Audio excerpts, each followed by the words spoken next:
Okay, thank you everybody for joining us today. We're going to go ahead and get started with our presentation. Super excited about going over this today as it impacts some of our local organizations. Today, just introductions. My name is Byron Martin, CEO of Teknologize. I'll be your host today. We are a premier managed service provider located in Eastern Washington, with expertise in IT and cybersecurity solutions for nonprofits. Now, what we're here to go over today is that Microsoft 365 is changing their nonprofit grant licensing and availability. So they are ending what they have had for the last several years, and that ends July 1st, 2025. So here a few weeks. And we're going to be jumping into that presentation here in a second. Now, we'll be monitoring the Q&A, so if anybody has any questions, please feel free to submit them, and we'll get to them as we are able to throughout the presentation. So I'm not going to waste any more time. We're going to jump kind of right in and go over the details of what to expect so you can be ready. Okay, so first, not everybody may be leveraging the Microsoft 365 nonprofit licensing programs. So I'm just going to quickly cover that real quick, how you can go through that and become or understand if you're eligible or not.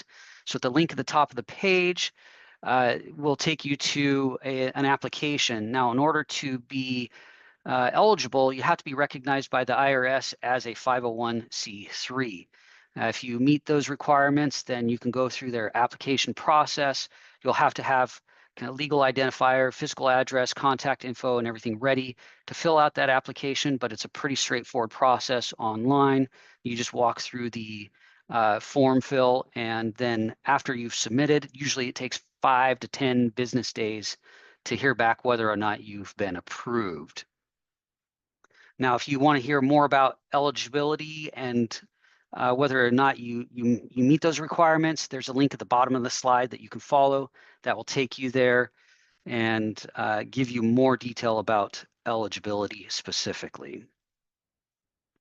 Now, we're going to touch on real quick kind of the outbound nonprofit licensing programs that they've had. So first is the Microsoft 365 Business Basic. Now, that was free up to 300 users, which is a pretty darn sweet deal.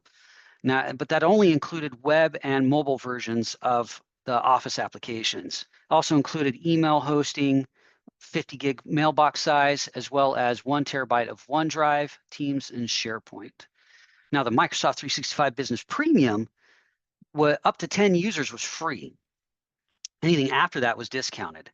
Now, that includes the full desktop Office apps, as well as Microsoft Entra, Intune, Defender, and a whole other bucket of security and compliance services.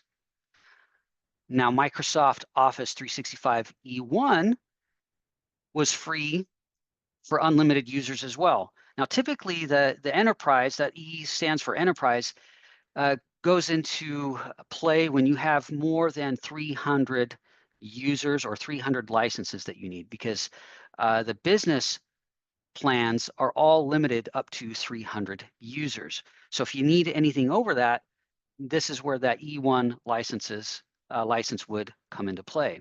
Now this E3, or the 365 E1, includes the web-based apps, but no Teams. It included email, same 500 gig mailbox size, as well as OneDrive and SharePoint. And oftentimes this was used for seasonal staff or volunteers that really didn't need the full product suite. So July 1st is the big date now where the E1 grant and free business premium will end. This will impact your organization as far as your next renewal goes. So really you need to understand and find out, or if you don't know, when your next renewal date is. And that's when this will impact you and your organization. So any renewal date after July 1st, you'll have to take care of this before that. Now, if your renewal date is before the end of June, then you have another year on the legacy program. Now, the big changes at a high level, what you're going to be looking at is that Microsoft 365 Business Basic, there's no change. You can have that free up to 300 users. And if you're okay using the web apps, web services there, which is actually really developed and robust, then you're going to be okay. However, if you are leveraging the Microsoft 365 Business Premium up to 10 users free, you're going to have to take action sooner than later on that. Currently, or the new discounted rate will be $550 per user per month on an annual commitment. And then Office 365 E1, that's another big change where there is no longer any free users for that license. Now you can get it at $2.50 per user per month on an annual commitment. Now, the pricing for both of those licensing, although it is in an impact and a change, it is still significantly less than retail. So what will happen at your renewal date? Microsoft, if you haven't taken any action, Microsoft will automatically cancel your licenses. So you definitely need to switch before your subscription end date.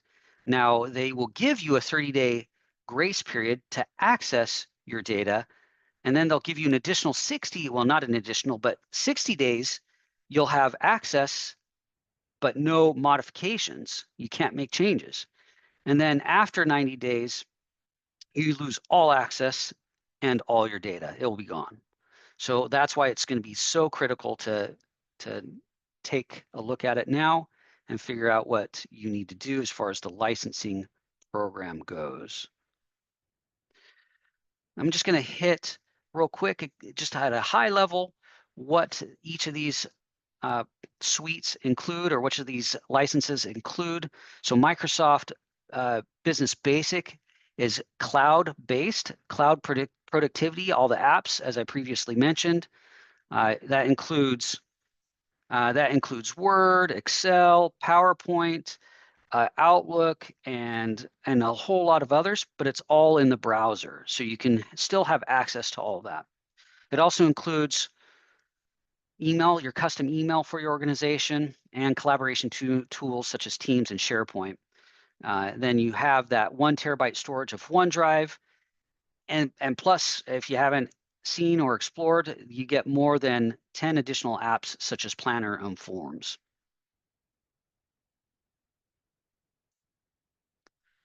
Now, as cybersecurity threats have increased significantly for nonprofits, as with many other industries, the additional benefits of Microsoft 365 Premium help manage and reduce organizational risks on multiple fronts.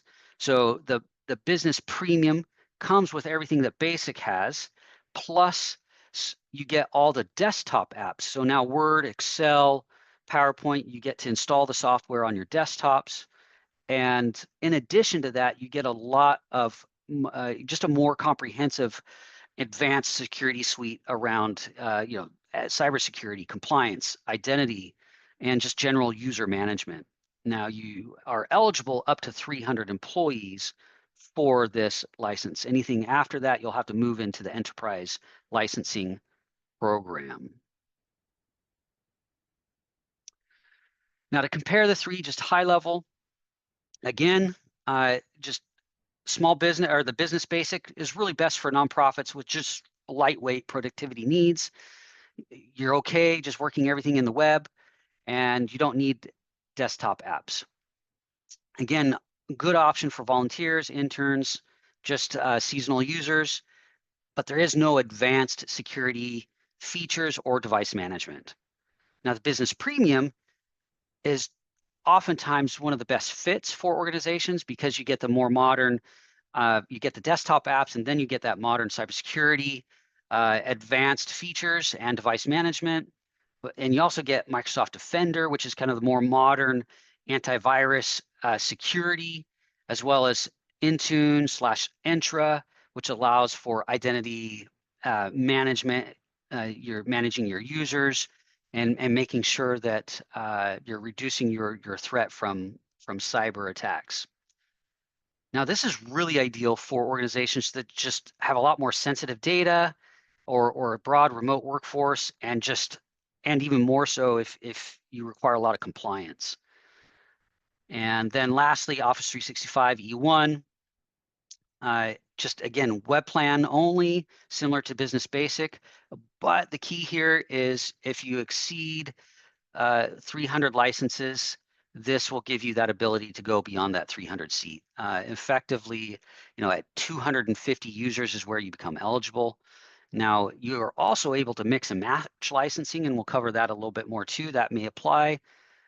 And also, the E1 does not include, as mentioned before, Teams or some of the advanced security or endpoint management tools.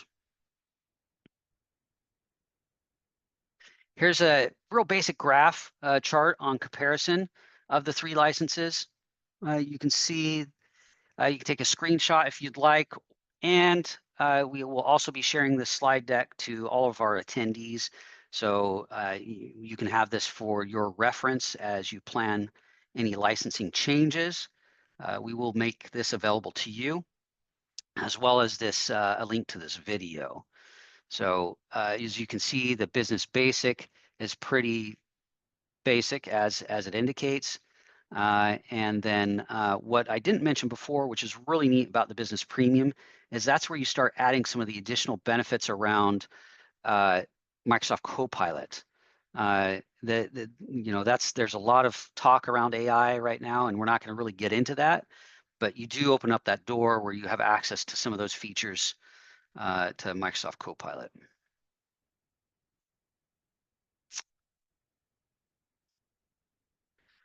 Okay, so 5 steps really to look at making the transition. First, the easiest thing to do is confirm what licensing you currently have and what the renewal dates are, right? So you should be able to log into your Microsoft 365 admin portal, which will clearly state what you're licensing, who's assigned the licensing, and what your renewal dates are.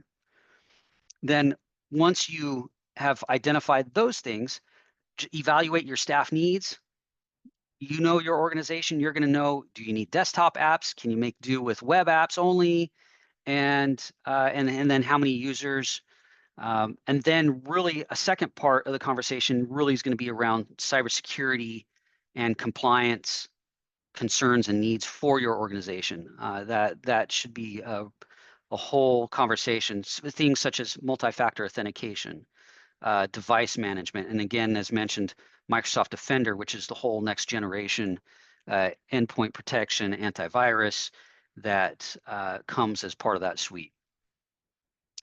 And then once you have a better, again, just on paper, you put it down on paper. Once you have a better understanding, or at least you've kind of reviewed what your organizational needs are, then we can look at, okay, the plans and the pricing, and really look at the budget. But of course, because nonprofits are often really constrained or have strict budgets and budget cycles.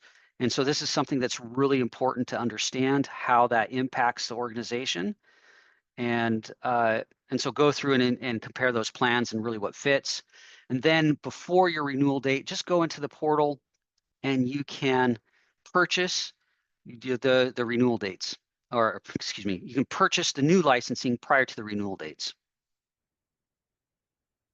Then once you've applied that new licensing, you just remove the old licensing, and it will just phase out. So again, as mentioned before, you can be creative here, because you can mix and match licensing. You can have your core staff using the Business Premium, and then you can have, whether it's board members or somebody else, using the free Business Basic, and to really leverage the advantage of the nonprofit programs for the Microsoft 365 licensing. And so I'd really encourage you to look at and be flexible there on how you can mix and match. Let's see here. All right, next. So here's just a quick real example, real simple, but and what you can do here is, let's say currently an organization has 20 staff with 10 business premium licenses, the free ones, and then the 10 business basic licenses. Well, option one is you then revert the business premium to business basic. And then you still have all the free licenses, and you just you start using the web apps and adjust your day-to-day a little bit that way. And it's free. However, if you still want to retain your business premium licenses for those 10 staff members and the 10 business basic, then you will at that point subscribe to a paid Microsoft 365 Business Premium for those 10 users. And you must take action on that, because that will not happen automatically. You will need to go through and do that. So in this scenario, it might be around $55 a month, and that is based on annual commitment. Kind of the common questions. I already kind of went over this. Kind of look at your, what plan is right for you, right? So just go over your daily workflow and security requirements, compliance requirements, and then really look at what as far as device management. Are you using personal devices? Are you using company devices? And what kind of threat protection you need? And then really the business premium might be worth it. Otherwise, stick with the business basic. Are there types of nonprofits that should stick with premium? Probably, yeah, absolutely. If there's HIPAA, IRS, or other concerns there, you bet. Yeah, you can mix and match licensing a lot of different ways. So it's just what's best for your organization. And then how long does the transition take? If you plan ahead and kind of go through it, the transition's pretty straightforward and pretty easy. And it can take less than a week or even just a couple days. You just need to do it before your deadline and renewal dates, so to avoid disruption. Now, how does losing business premium affect nonprofit security? Yeah, it can be impactful, right? So if you're really considering downgrading your licensing, you really need to assess that and determine, okay, what are there other steps or other things that you can do to implement security or other controls, because that is something that you'll want to take into consideration for sure if you downgrade those licenses. So what security risks should nonprofits be most aware of in this transition? Just, again, additional things around phishing, malware, and just compliance gaps. If you have donor data, health records, and financial info, that's all specifically very, very potentially risky. And you might even just go through kind of a security matrix evaluation, right? Just kind of high, low, or high, medium, low risk to understand your risk and vulnerability a little bit more. And then what's one thing organizations overlook during this change?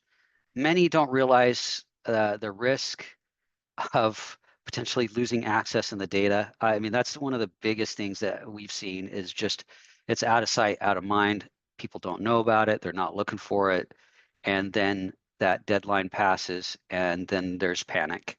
And so we're really trying to inform and educate the community so that they're aware and ready for these changes, because that surprise and impact can be really disruptive and even worse. Again, thank you. I just that was just a crash course, Cliff Notes version of what to expect. There's more information available out there, but I wanted to give a high level to those in our those nonprofits in our community. And if there's any questions or if you have very specific organizational needs, happy to cover those or help talk to you about those and kind of go over that and review that with you for free. And you're welcome to use the QR code or reach out to me directly. Would love to assist where we can. Again, just answering questions and helping our local nonprofits kind of migrate or make those adjustments and transition to the new licensing programs with the expiration of those grants. So I want to thank you very much for joining us today and for attending. I hope this was helpful. and we'll look forward to hopefully connecting with some of you here in the future, in the near future. And as for that, I'll go ahead and sign off. Again, thank you so much for joining. Byron Martin with Teknologize.